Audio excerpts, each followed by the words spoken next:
धन्यवाद सभापति महोदय। आज आपने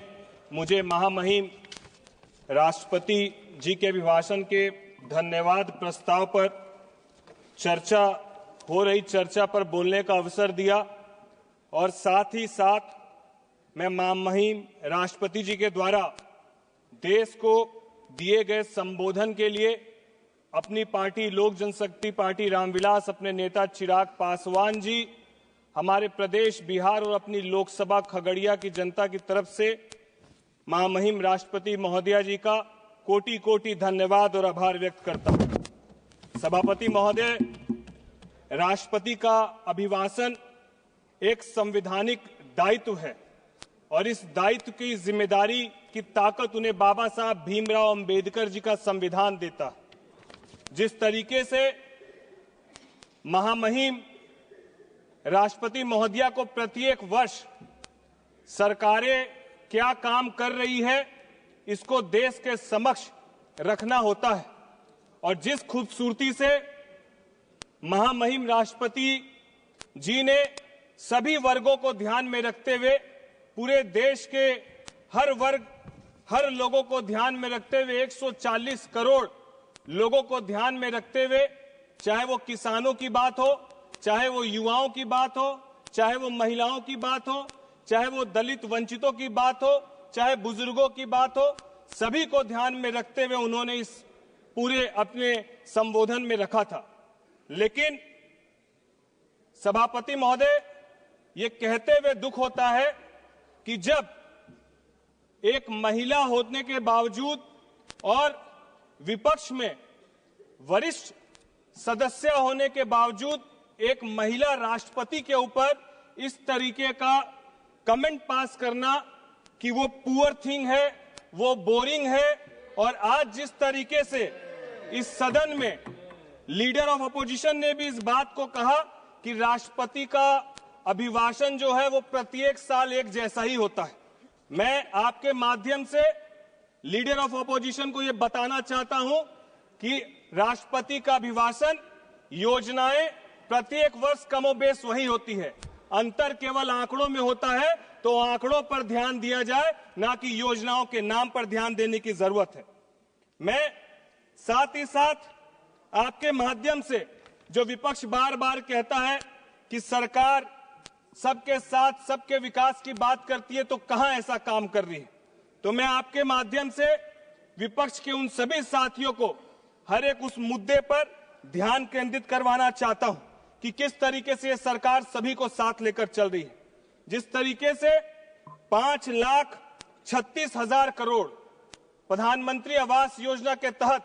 सरकार नए आवासों को बनाने में खर्च कर रही है और आने वाले इस कार्यकाल में लगभग 3 करोड़ नए आवास ये सरकार बनाने का काम करेगी। सभापति महोदय, मेरे खगड़िया लोकसभा में भी हम लोगों ने देखा है चुनाव के वक्त सैकड़ों घरों को जलते हुए जो कच्चे मकान थे। हम लोग को भी इस बात की ललक थी कि सरकार की इस योजना का लाभ ज्यादा से ज्यादा मेरी कॉन्स्टिट्यूएंसी को मिले, और ये कहते हुए गर्व होता है कि मेरी कॉन्स्टिट्यूएंसी को इस कार्यकाल में लगभग 40,000 नए घरों की स्वीकृति मिली है और ये देन हमारी इस एनडीए सरकार की। लोग कहते हैं कि सरकार कैसे ध्यान रख रही है, तो मैं बताना चाहता हूं कि आयुष्मान कार्ड योजना के तहत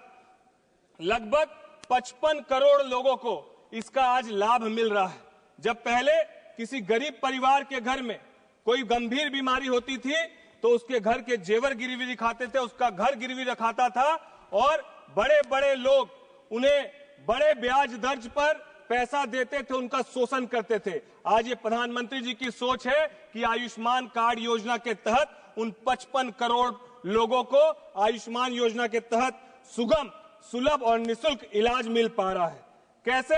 हमारी सरकार युवाओं के लिए काम कर रही है, तो आपके माध्यम से सभापति महोदय विपक्ष के साथियों को बताना चाहता हूं कि 1 करोड़ युवाओं को एमएनसीज, मल्टीनेशनल कंपनीज में इंटर्नशिप के लिए सरकार पूरी तरीके से प्लान की है और आने वाले समय में सरकार उन सबको 1 करोड़ नौजवान युवा साथियों को इंटर्नशिप कराने का काम करेगी। और साथ ही साथ अमेरिका के प्रेसिडेंट जॉन कैनेडी जी ने कहा था, American road are not good, because America is rich, but America is rich because American roads are good. ये इसीलिए मैं आपको कह रहा हूं कि इसी विचारधारा के साथ हमारी सरकार भी काम कर रही है। यदि हम लोग आर्थिक रूप से मजबूत होना चाहते हैं, यदि हम लोग संपन्न अपने प्रदेश को, अपने जिले को देखना चाहते हैं, तो रोड कनेक्टिविटी बहुत जरूरी है। और ये कहते हुए गर्व होता है कि हमारी सरकार में प्रधानमंत्री ग्राम सड़क योजना के तहत 70,000 करोड़ की स्वीकृति इस सरकार ने देने का काम किया है, जो राष्ट्रपति महामहिम ने भी अपने संबोधन में कहा है। जहां एक तरफ सड़क मार्ग से एक प्रदेश से दूसरे प्रदेश को जोड़ने का काम कर रही है, वहीं रेल मार्ग से भी 71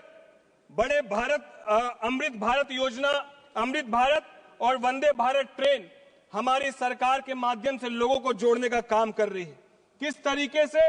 किसानों की बात विपक्ष करता है, हमारी सरकार ने ही किसानों को 3 लाख क्रेडिट कार्ड और उसको अब बढ़ाकर 5 लाख तक के क्रेडिट कार्ड लोन की स्कीम को लागू करने का काम किया।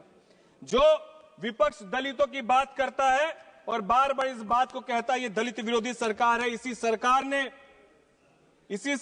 ने SC/ST महिलाओं को विदाउट एनी कोलैटरल 5 लाख रुपए तक का लोन देने की स्वीकृति हमारी सरकार ने देने का काम किया है। आम लोगों की आवाज को आवाज बनाकर सरकार ने 12 लाख तक की इनकम वाले लोगों को टैक्स फ्री करने का काम किया है। ये एक बड़ा निर्णय जो हमारी सरकार ने लिया, इसके लिए मैं सरकार का तहे दिल से आभार और धन्यवाद व्यक्त करना चाहता हूं। भारत अभियान के तहत 12 करोड़ शौचालय इसी सरकार ने बनाने का काम किया। जिस तरीके से उज्ज्वला योजना के तहत 10 करोड़ घरों तक गैस कनेक्शन पहुंचाने का काम हमारी सरकार ने करने का काम किया, और ये कहते हुए गर्व होता है कि आज लगभग 80 करोड़ लोगों को ये सरकार राशन उपलब्ध कराने का काम कर रही है। तो विपक्ष के साथी जो बार बार कहते हैं कि सरकार कहां सबका साथ, सबकी विकास की बात करती है, तो हम बात नहीं करते हैं, हमारी सरकार काम करने का काम करती है और करके दिखाने का काम की है। और उसी का नतीजा है कि आज एक बड़ी आबादी गरीबी रेखा से ऊपर उठकर आज ये सरकार पर अपना विश्वास दिखा रही है। और हमारी सरकार रिफॉर्म, परफॉर्म और ट्रांसफॉर्म की विचारधारा के साथ निरंतर काम करने का काम कर रही है। मैं साथ ही साथ सभापति महोदया आपके माध्यम से कहना चाहता हूं, मैं बिहार से आता हूं और पिछले 2 बजट से जब बिहार के ऊपर बजट पर थोड़ी भी योजनाएं जाती है, तो विपक्ष के लोग शोर मचाकर कहते हैं कि ये बजट तो बिहार का बजट था। तो मैं कहना चाहता हूं, मैं पिछले दफा भी इस बात को कहा था कि बिहार के प्रति अपना रुख आप सकारात्मक रखिए, क्योंकि ऐसा शायद ही कोई प्रदेश होगा और शायद ही ऐसे कोई बड़े कारखाने होंगे जहां पर उस कारखाने को चलाने में मूलभूत योगदान यदि किसी का है, तो आप जाकर देखेंगे तो कोई ना कोई बिहारी आपको मिलेगा। इसीलिए बिहार के प्रति आप अपनी सकारात्मक रुख को रखिए। दिल्ली के भी अपने आप को ईमानदार कहने वाले नेता अभी कुछ दिन पहले ही बिहारियों के ऊपर अपमानजनक शब्दों का उन्होंने इस्तेमाल किया था। तो हम लोग बस यही कहना चाहते हैं कि ये बदलता हुआ बिहार है, और जिस तरीके से केंद्र सरकार, राज्य सरकार, एनडीए की सरकार ने जिस तरीके से बिहार को लगातार सहयोग देने का काम किया है, हम लोग एक तरफ जहां कोटि कोटि उनका धन्यवाद देते हैं, वहीं दूसरी तरफ ये विश्वास दिलाते हैं कि ये बदलता हुआ बिहार आने वाले वक्त में खुद से रोजगार भी सृजन करेगा, औद्योगिकरण भी सृजन करेगा, और जिस तरीके से आर्थिक रूप से धीरे धीरे अपने आप को मजबूत करके बिहार और बिहार की अस्मिता को बचाने का ये हर एक बिहारी संकल्प लेगा। मैं अंत में बस यही कहते हुए सभापति महोदया बिहारियों के लिए कहना चाहता हूं कि हम पत्थर पर लिखी इबादत हैं, शीशे से कब तक हमको तोड़ोगे, मिटने वाले हम नाम नहीं, तुम बिहार को कब तक रोकोगे, तुम बिहार को कब तक रोकोगे। बहुत बहुत धन्यवाद सभापति महोदया।